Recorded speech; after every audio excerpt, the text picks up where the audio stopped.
It's me again. Okay, so while I'm still in my pink and pretty, I want to, I'm not going to try to tell you guys how to raise your children. I don't want to tell you that. But those of you that are smokers and are like so afraid of your children being around the tobacco and stuff, then there's alternatives to being around the tobacco, actual smoke. And so I'm going to tell you about monster proofing.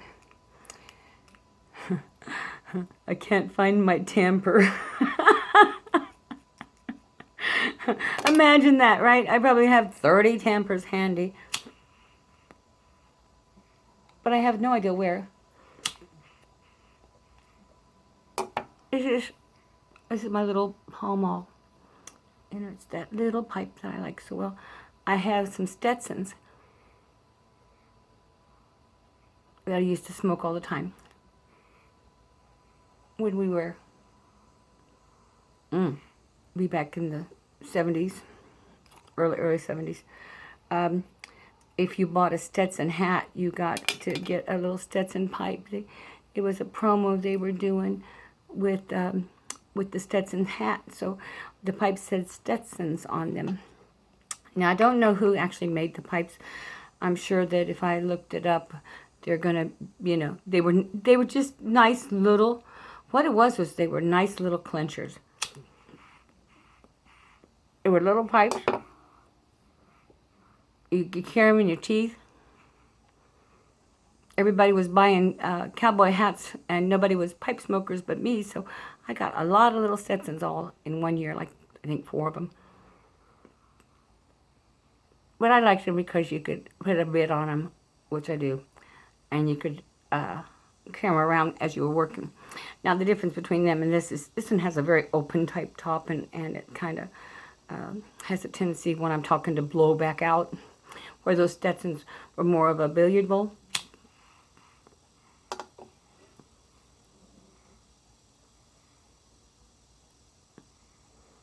And I'm still smoking champagne in this.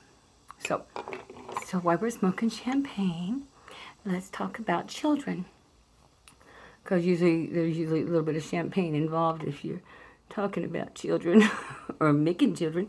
Okay, so when we were children, my dad traveled a lot. And I think I've told you guys that we had to travel with him a lot. And it was wonderful to be a child in that era. We got to go to a lot of different countries because my dad traded, worked in a lot of different countries. And so we got to travel when we were kids. And we absolutely loved it. But my dad traveled a lot of times without us. And when you are selling briar or selling tobacco and things like that, it's seasonal, and sometimes the seasons would be such that we couldn't get away to go do it and things. And just life comes up, so we'd be at home. But my dad always smoked a pipe. And at nighttime, before we would go to bed, my dad would usually be in the den. Actually, it was a family room then because there was a TV that got the 3 channels on it, 3 whole channels, and you had to watch the news at night. So my dad would be sitting there, and he'd be smoking his pipe. And then us girls would come in. There was 3 little girls, would come in. And we'd be getting ready for bed. And so my dad would monster-proof us. And he would just blow clouds and clouds and clouds of smoke for us. And we would dance around in that cloud of smoke. And he smoked different things, there'd be vanillas and cherries, but that isn't really what you smell. What the smell that you're actually getting is just your tobacco, different tobacco smells.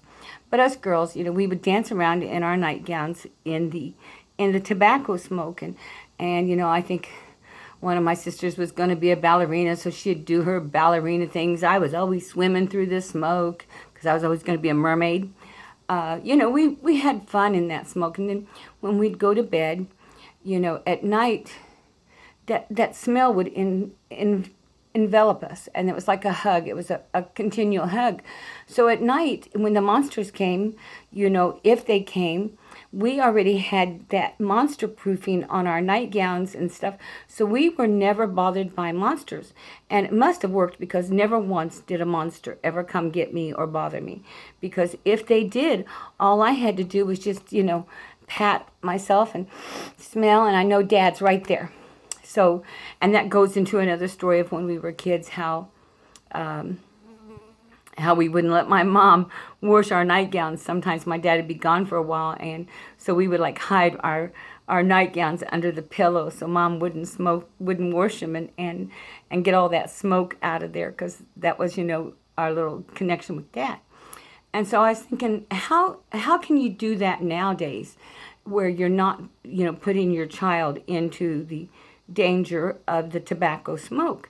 And so what I was thinking, and so I tried it, and my nephews, he kind of thought it was kind of neat, but he's 7, and he if it's not on a little game, he doesn't care, but or on his iPhone and stuff. But what it is I have a couple of little covers on the back of my couch, and so when I was getting ready to put them into bed, I put the smoke into those covers, and so that kind of gave the scent of me on those blankets, and they took those to bed with them. And although it didn't give them that same sense of security that us girls got in the cloud of smoke that my dad would do, I'm wondering if that would monster-proof children as good as us dancing in the cloud of Dad's smoke. Because, sometimes it's just a scent that brings you the security, and if you have that maybe on your blankets, would that bring you that same sense of security? So, like I say, those of you that don't do monster proofing, I understand, it worked for us though, like I said, and we loved it, because then my dad would come back and there would be the clouds of smoke again, and one of the first scents that I can remember, when we'd all run up to hug him and stuff, is the smell of the tobacco in his coat, because then, he smoked in the car, you smoked on the planes, you smoked everywhere, so it wasn't the exclusive, well, I don't know how to really say that. Now those scents aren't on a parent when they're walking in the door. Usually if you're a pipe smoker, it's something that you have created your own little space for, your own little area that you go to smoke your pipe. And rightly so or unrightly so, however your belief is, if you feel that that's not where your child needs to be, that's kind of neat. But those kids sneak in once in a while to give you hugs and stuff like that. And they're going to associate, in the years to come, if you continue to smoke, they're going to associate that smell of tobacco with you. And if it's always a good smell and it's always a good memory, then, I think that memories should be promoted on something more than a video game. I think memories that we instill in our children now, as far as the sense, the sight of something, the sounds of bugs, or just all kinds of things. There's a lot of things that go into making up who we are.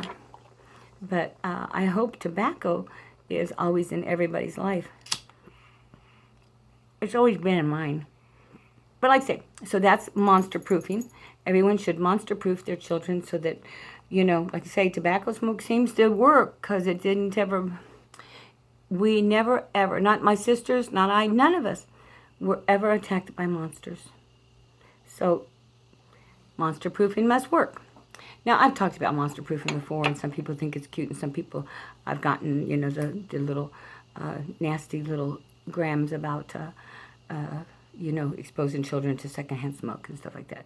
So that's kind of why I put in that politically correct, that I don't really care, how you raise your children and stuff. But golly, right now, the memories of scent and sight and sound are what's going to carry on your children in the future, when all there is the sound of tings and dings from the video machines and the televisions and stuff, you're going to have to try to hit them at a different sense.